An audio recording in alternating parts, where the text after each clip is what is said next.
morning, everyone. My name is Mohammed Ali. I am a co-founder of CyberWaze. Today, I have a special guest, Miss Anush, and she is a head of cybersecurity in ClickOut Media. How are you, Anush? Good morning, Ali. Thank you for inviting me. It's a pleasure to be here, and I'm very well, thank you. Thank you. So, Anush, what a vibrant experience you have in cybersecurity, and it's really we will learn a lot also in this conversation. Always when I have guests, so I try to have a different kind of questions. Today I have a different theme, and based on your experience, so I selected some questions. I know you will do a justice and you will able to answer beyond my expectations. I'll do my best. Okay, thank you. So my first question is, so how important, because you have been to the lot of organization and leading the team, and of course it's a different culture and different regions. So how important you feel like the structure of the organization? Is it the structure is important, the hierarchy, the roles and responsibility, the right people for the right job, or you feel like the tools which can be used for the cybersecurity is more useful for the user, or is both? So where is the balance here in your opinion? So, the way that I look at the tools is actually just helpers to people, how we work. And the structure in cybersecurity is very, very important because for the few reasons that I'll go through. But in the also, there are a few layers we can look at. We can look at the organization where the cybersecurity sits at. We can look at the security, cybersecurity as a team. What are the roles that we need within cybersecurity as a team to have? That varies between different types of organization, whether they are startups, whether they are medium companies, or whether they are, big enterprises or MSSPs. So all of that differs, but there are a few things that are very, very important. You can use the tools in the right settings to actually aid people to do things. But the most important thing that I found is that the sense of accountability. So tools will produce data. Accountable people will produce results. So in cybersecurity teams, what is very important is to have clear roles. Who's dealing with detection? Who's dealing with response? Who's dealing with communication? And so on. Because you cannot have one person dealing with all of that. And this is one of the issues with small companies, with startups. So if they have a cybersecurity function, then you will have one person saying, well, they deal with cybersecurity. But one person can never deal with cybersecurity because when an incident happens, how do you coordinate an incident? Do you spend time on finding what's happened? Do you spend time on communicating between right teams?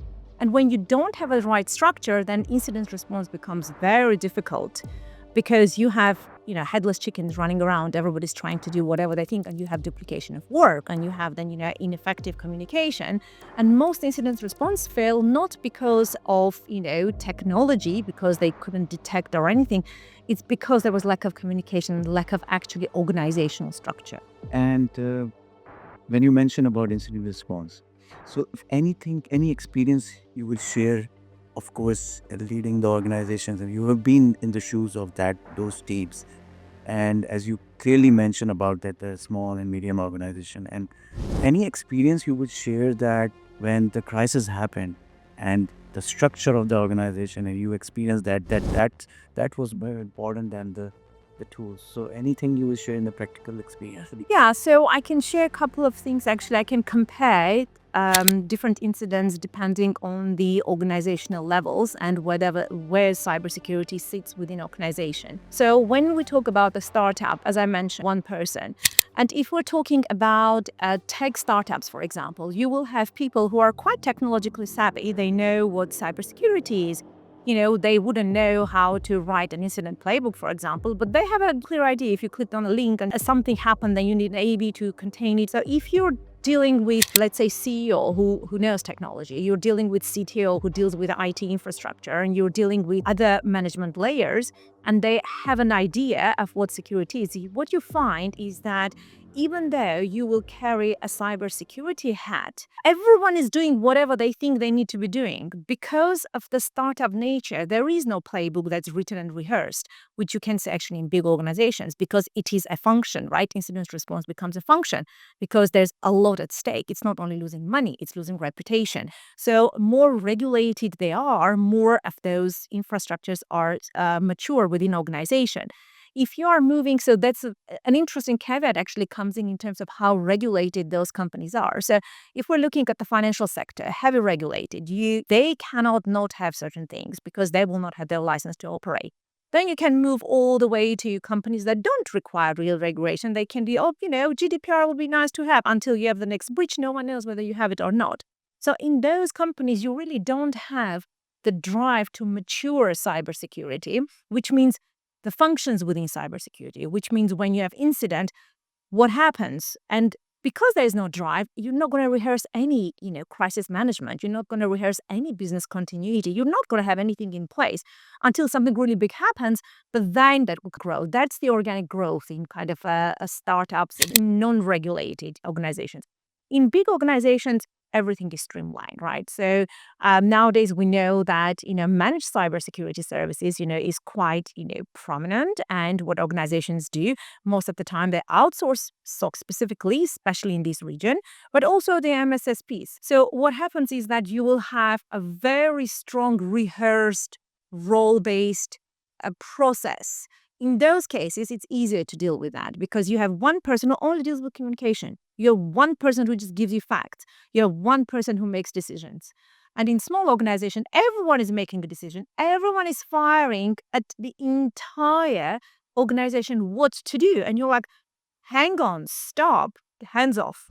And I think being a woman in that role is also a bit challenging because there are lots of caveats and it's quite interesting.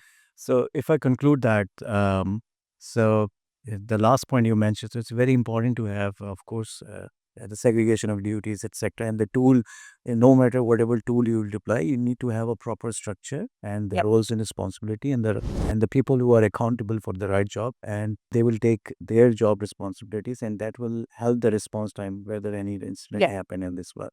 So thank you so much. It will really help for the audience, the small organizations, small businesses, so they will definitely have some plan to implement the proper structure in the organization of cybersecurity. Glad. So, Anush, the very important question. I've been talking to a lot of women in cybersecurity, and I got a lot of questions for the women who are pursuing in cybersecurity career.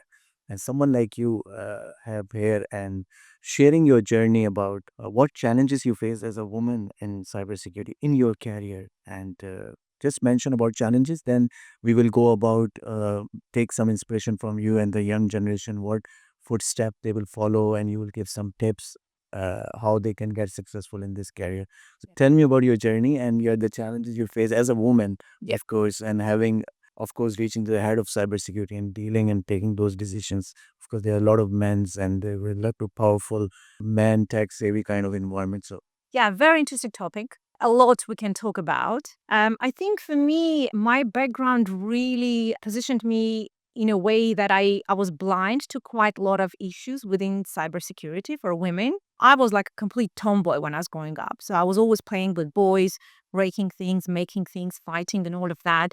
So I never kind of limited myself, oh, this is what girls supposed to be doing. Although I grew up in a very traditional background where, girls were supposed to do this, boys were supposed to do that, ignored it and just did whatever I wanted, which helped me a lot because I started my studies in linguistics, which was a very kind of female dominated area that was supposed to do, although I wanted to go to Polytechnic. And when I left my homeland, I ended up in London and I'm like, all right, I'm going to Polytechnic. So I did software engineering. I went to university, did software engineering. At that university happened to be ex-Polytechnic, which was really kind of a funny coincidence. And I was one of very few women. I think, if I'm not mistaken, only 3 girls actually graduated in software engineering. And when I was doing a master's in cybersecurity, I was the only female. I always followed what I wanted to do. So I changed quite a few careers. I don't, dwell on one thing. But I got into cybersecurity because of the Stuxnet. And when that happened, I thought, oh my God, this is like a piece of genius engineering. And I really, really got fascinated with that. And obviously not going to talk about the cyber warfare and all of that in the region, but it really fascinated me how it can be used as a very powerful tool to instill fear and to control and to dominate. So I went into cybersecurity. Initially, I was lecturing and then I moved into consultancy. And for a period of time, I didn't even understand that, there were issues within female cohort within cybersecurity, especially within financial services, because that is in itself is a male-dominated area. I think we have the industry itself has already grown quite a lot. So if we look at like 10, 15 years, you will find far more women in cybersecurity. In Western countries, we still have 1-to-5 ratio. So we have about 20 to 25% women who are in cybersecurity, depending, which kind of data you look. When we move into this region, Middle East, we have around 1-to-9, 1-to-10.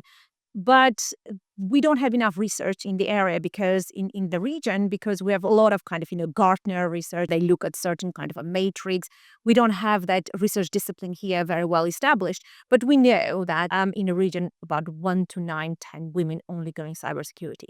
So then, and the challenges are very interesting because these were challenges that we saw in West, now they're moving here. And those are predominantly go into what is the cultural perception of what the woman's role is. And women carry a very strong role in families, in caretaking.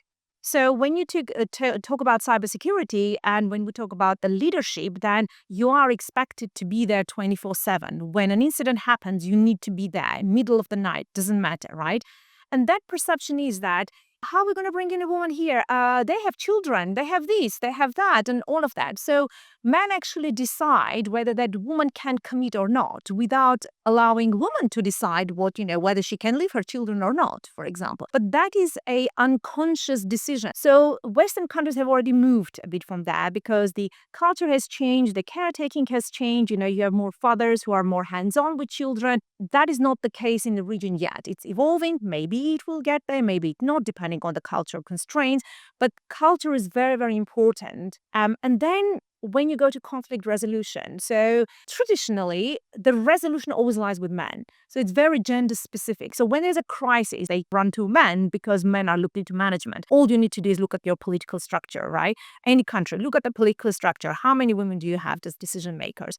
That will give you a very good understanding of a culture. And the unconscious bias is a really big key into unlocking if you want to have women progressing, because you need to create certain structures if you want women in the room. And diversity is very important because women bring a totally different viewpoint.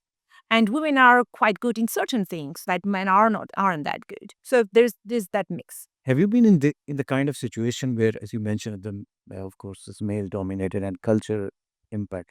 But have you been in this kind of situation where decision making things came out they and you have been put into a position where you have to take a decision and they respected that decision as a man in the organization and you played your pivotal part in that? So I can tell you a more interesting thing answer to that rather than, yeah, of course, the answer to that is yes. But there are interesting things that tap into the unconscious bias that we all have. We all have unconscious bias. So it's not the case, oh, you're such a bad person. You have unconscious bias. We all have. And that is dictated by our upbringing, by our environment, and all of that.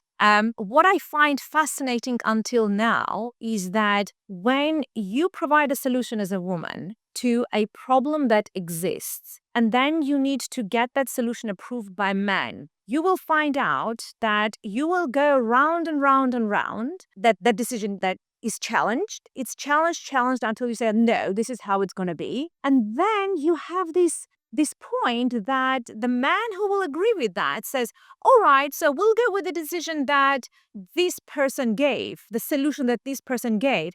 That was your solution as a female. But the perception was that that man gave that solution.